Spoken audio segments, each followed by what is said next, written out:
Hi there, and welcome back to another English lesson on TV. We are your hosts. I'm Mr. Daryl. I'm Miss Samantha, and today we will be talking about Oliver Twist by Charles Dickens. And this is specifically for grades 10, 11, and 12. Let's get into it. First up on our agenda, we will go over vocabulary you need to know for this lesson and for when you read the book. Next, we'll be looking at the author. It's always good to figure out a little history about the author before we start. Definitely. Next, we'll move into the summary. What happens in Oliver Twist? And then we have a few characters to look at. There's quite a number. Then we'll look at the setting, or the when and where. And from there, we will move to the why and the what, which otherwise known as the main themes. Then finally, we will conclude by reviewing what we learned and going over a little homework. Well, I guess it wouldn't be a lesson without a little homework. No, it really wouldn't be. So before we begin, I just want to let you know these vocabulary words and the plot of Oliver Twist are a little dark, a little heavy, so you've been warned. Our first word is orphan, and that is a child whose parents are dead. See, I told you it would be a little sad. But our next word is a bit of a historical word. It's not in use anymore, but it means a place where the poor people used to live and work, and it's needed for the book. And it is workhouse. Yes. And the people who worked at a workhouse were often in poverty, our next word. Poverty is the state of being extremely poor. And one of the reasons why poverty is so difficult is the injustice. And injustice is a state where there's a lack of fairness or a lack of equality. It's not there. Our next word is cruel, which means intentionally causing pain or harming someone.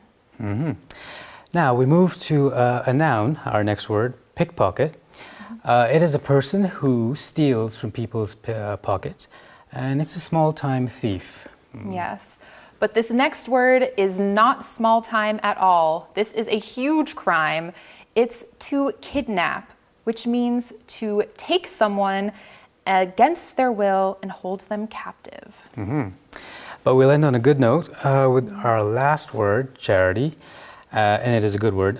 It's the voluntary giving of help, kindness, and tolerance to other people. Yes. Now that brings us to talking about the author. But Daryl, why? Why must we talk about the author of a book? That's a good question, actually. It's important to look at the author because understanding his history, his experiences, his opinions, his ideas can give us a better picture of the book itself, a more accurate understanding of the themes and so on. Oh, and don't we all want that? So let's get into our author for today, Charles Dickens. Yeah, well, Charles Dickens is a British author, possibly one of the most popular authors ever, probably second to Shakespeare. So he's that popular. He's got tons of books, lots of characters. This is one of his more popular ones, Oliver Twist. And in this book, he is obviously talking about his own time, and his time was the Victorian era. In the 19th century, and it was a time of lots of social injustice because it was a time of factories and poverty and that kind of thing. Yes, and Charles Dickens often wrote about these injustices. He wanted to see changes in society. So he wrote about adventures with exciting, appealing heroes from lower social classes. And he really liked writing these social commentaries about those inequalities and injustices. Oliver Twist is no exception. So let's get into the summary of it. Yeah, let's go over a short version of the book. Now, Oliver Twist is a novel about an orphan named, of course, Oliver. The story starts with him leaving his orphanage at the age of 9, so quite young, to begin his life in a workhouse where the conditions are terrible and the workers are cruel. After some time there, as I think we all would, he runs away. And he runs away to London, the big city, hoping for a better life. Yes, and once in London, starving, exhausted, with nowhere to go, Oliver meets the Artful Dodger, a young pickpocket who promises to help Oliver. The Artful Dodger brings him to a street gang run by a man named Fagin, but Oliver, poor, sweet, precious Oliver, he doesn't realize that the street gang is a gang. He just thinks it's a group of friends. But once he realizes that they are bad people, he is horrified and, again, runs away. After that, he is saved by a man named Mr. Brownlow. But Fagin's gang kidnap Oliver and force him to rob a house. This is a turning point in the book because although he is shot and injured in this burglary of the house, the owners of the house are kind to him and take care of him and show him a great deal of charity. That is great. But it doesn't last long. Fagin is angry and he tries to kidnap Oliver yet again. But long story short, things go wrong for his gang, and the bad guys get the bad ending they deserve, while the good guys get the good ending they deserve. Now, this is a bit of a spoiler, Daryl, but Oliver receives some money from his dead father, and Mr. Brownlow adopts him, and they live happily ever after in the English countryside. Well, if it's going to be a happy ending that you spoil, it's not so bad. I think you're right. Now that we know what happens, let's get into the characters. Now, there are many characters to get through. In any book, it's important to look at the characters because the characters are the moving parts of the story. They move us from point A to point B. And we have minor characters, we have major characters, we have protagonists and we have antagonists, the bad guys of the story. Now, Oliver is our protagonist. He's a kind, innocent, pure-hearted boy, although he's forced into terrible situations that he must overcome. And I think Dickens is trying to make us feel the sympathy for this boy, so that we are forced to look at relate society. to him. Yeah. On the other hand, one of our main antagonists is Fagin. Now, Fagin is this evil mastermind behind the criminal world that Oliver Twist finds himself in. Fagin takes these young boys, turns them into pickpockets, corrupts them, and makes them steal so that he can become rich. An awful fellow. Oh, he is. Our next character is the Artful Dodger, and he's one of the boys in the street gang of Fagin. He's very skilled at pickpocketing, so he's an excellent pickpocket. And he is actually the boy that brings Oliver Twist into the gang, although he meets a fitting end in the end. Yes. Another character who meets a fitting end is Bill Sikes. Bill Sikes is an older member of Fagin's gang who started off as a young child pickpocketing with Fagin. Then, as he grew up in the game, he became cruel and violent and terrible. He actually murders at least one person in this novel, though I won't say who, I won't spoil it. But Bill Sikes does have a bad fitting ending as well. Our next character is Nancy. She is a member of Fagin's gang as well. She happens to be Bill Sikes' girlfriend. But she has a change of heart. She changes her mind halfway through, and she regrets being a criminal, and she tries to help Oliver as much as she can. Yes.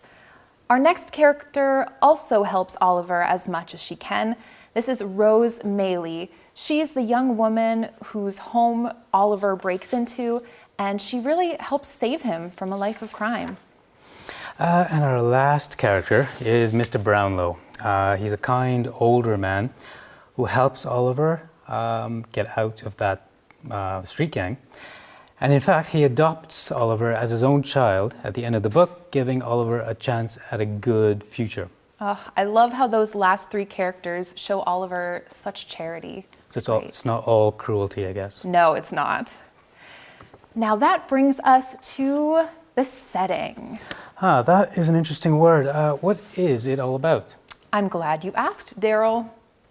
The setting is the time and place, or when and where, a story takes place. So let's look at the setting of Oliver Twist.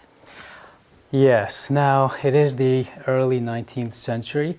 It is the time that Dickens lived, and so the book is specifically chosen to be in that time because he wants us to face up to the cruelty of that time.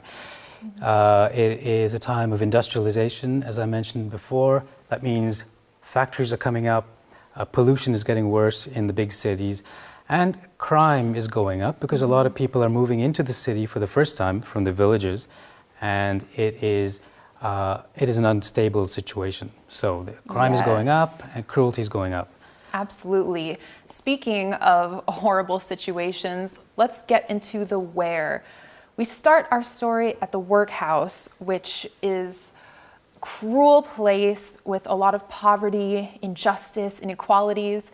Oliver hopes to escape all of these things, but when he goes to London, he finds more of the same. He finds pollution and corruption and crime and horrible conditions for the lower classes. But we have spent enough time in these dark places, so let's get out of the setting and we'll move on to main themes. Main themes, now that's another term that needs some explaining, Samantha. I would love to explain that.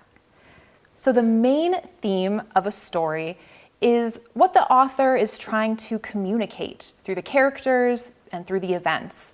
In other words, the main theme is the main idea of a story. And let's look at the main theme of Oliver Twist. I think we can both agree that the main theme of Oliver Twist is the societal cruelty and injustice that Dickens was trying to look at. Oliver Twist is exposed to the worst of mankind. He sees cruel men and cruel situations all around him. He's stuck in it. He can't get out of it. Society is unfair to him. He's driven to a life of crime because he's got no way out of it. He's got no backup, and he's got no help. This is, I think, Dickens's way of making readers of his time and future times feel the injustice of such a society. Yeah, that's such a good point. But in the end, Oliver Twist triumphs. He succeeds. He rises above the corruption and the pollution and the crime because he stays true to his pure-heartedness, his kindness. And I think Dickens is also saying if we are shown charity and if we can rise above it and stay pure, that we'll be okay in the end, just like Oliver. It's a great positive message. Yeah, it is. Unfortunately, that is about all the time we have, so let's conclude by reviewing what we learned today. First, we talked about the author, Charles Dickens. Then we moved on to the summary of Oliver Twist's adventures.